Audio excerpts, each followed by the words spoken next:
Hi guys, the Conservatives under Kemi Badenoch don't have a plan when it comes to immigration. Or let me correct that. Their plan is to just oppose everything, even if it doesn't make logical sense.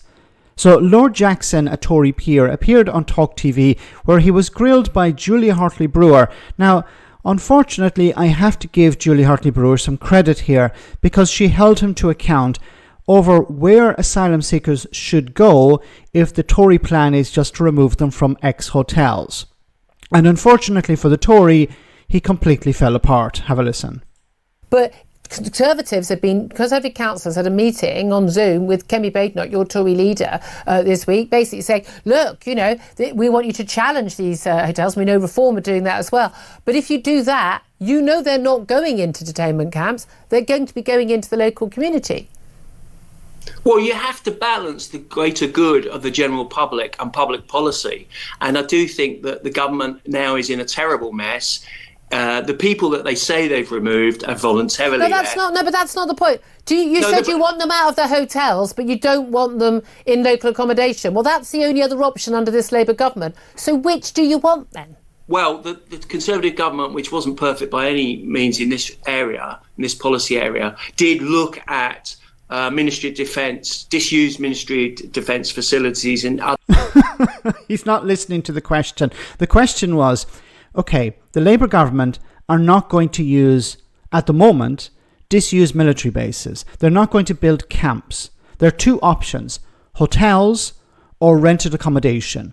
So if the Conservatives are against putting asylum seekers in hotels, then obviously they support the idea of putting them in rented accommodation. So you ask the Tory, do you support putting them in rented accommodation? And unfortunately, he's not able to answer. Other public accommodation facilities, disused hospitals, that kind of thing. Yeah, I know they did, but we never got there. In terms of, we've got a Labour government until 2029, realistically. Julia, if you give me the chance... Well, but you're not answering the question I asked you. I am attempting to answer the question. Bear with me. I know you're a North London Liberal from Camden, but please bear with me. That's what I'm saying is we're in a national emergency and a national crisis. So first of all, I think they have to disapply the European Convention on Human Rights because it is a national... It's not the question I asked you. We can come on to that. Answer the question I asked you. You said you don't want them in their hotels. Your party leader is saying get them out of their hotels. But they're not going to be detained and they're not going to go to Rwanda. They're going to go into local accommodation. And you say you don't want that. So which is it? Do you want them in local accommodation or do you want them in hotels?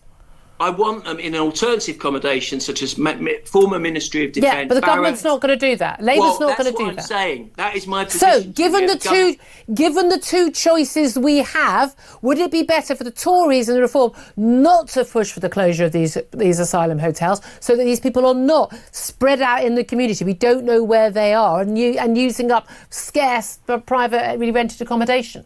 No, because it's an issue of public trust and accountability. This government was elected on the basis of closing asylum hotels. They're increasing the number of them. They're also surreptitiously moving people into social housing stock and HMOs. And this is fundamentally, politically, morally, ethically, economically, socially wrong.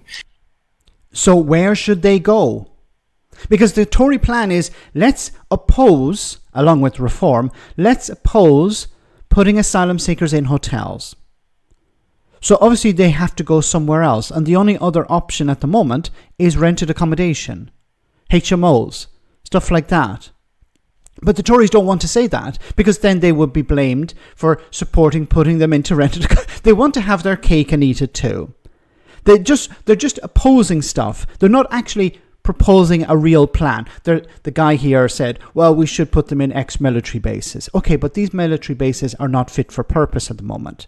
The Tories moved them out of military bases because Reform UK supporters were campaigning against that. They were organising protests outside these military bases. There were even Tory MPs complaining about it in Parliament. So you can't turn around now and say, well, we support putting them in military bases when your own MPs were against it and you know that Reform were against it. These camps that keep talking about, where are these camps going to go? Are they going to go into your constituencies? I highly doubt you'd support that. Maybe Labour should call their bluff and say, okay, let's build detention camps and we'll put them in Kemi Badenoch's constituency. Would she support that? Obviously, she wouldn't. The Tories don't actually have a plan. They're just against everything. And it's not going to work for them because they have to come up with some sort of solution. Now, we're still waiting for a decision by the appeals court when it comes to the use of the Bell Hotel in Epping. And if it goes against the government, this would be a problem. But either way, the Tories are just going to say, well, you should do it differently. We won't tell you how. We're just against whatever you're doing at the moment. It's pathetic. Let me know in the comment section, guys, what you think, and I'll see you in the next video.